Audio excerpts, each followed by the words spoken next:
Hey everyone, my name is Adam. I'm going to show you how to lay out a 16-inch on-center wall.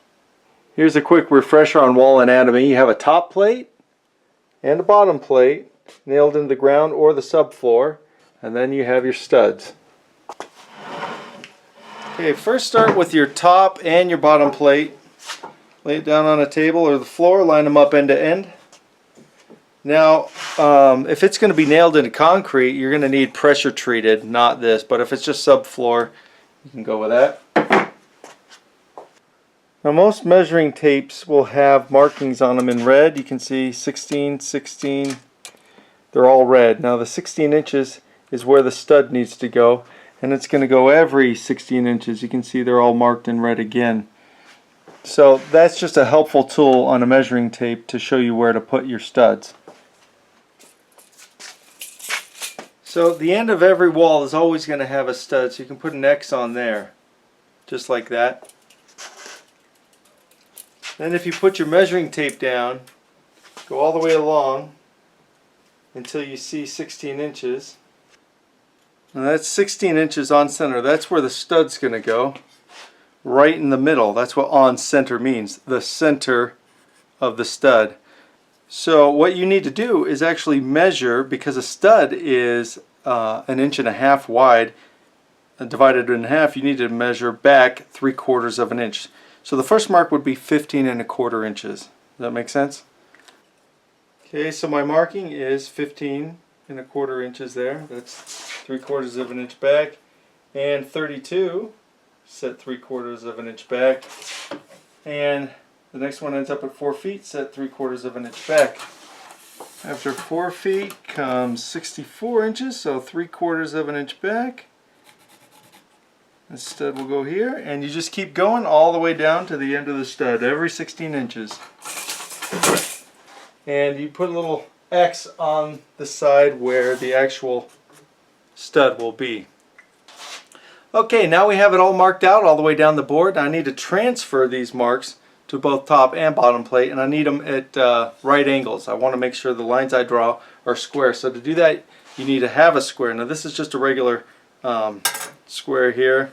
You can see it has a lip. It butts right up against this wood, so it's a nice, easy way to do it. And this you can also use as a framing square. Now you might notice that this is a wide edge and this is a thinner edge. This thinner edge is the exact width, let me grab one here, of a 2x4. So that's really helpful for marking. I'll show you in a second. They also make what are called speed squares, and those speed squares are great for this too because they have a metal lip. Anyway, I'll put it on this side. Remember, this needs to be flush, and you don't really need to do it on the end because you know where the end goes, but I'll show you anyway. See this width here? If I lower this framing square down here, it acts pretty good to help frame it up. So just a line here, and that's where the 2x4s would go. So on this one, I have my X. I know where that 2x4 is, and because the width of this is the width of a 2x4, I just draw it on both sides. Now I know exactly, obviously here and here, is where the 2x4 is going. Okay, I'll show you again at the 32 mark. Put the square down. Line it up here with that mark.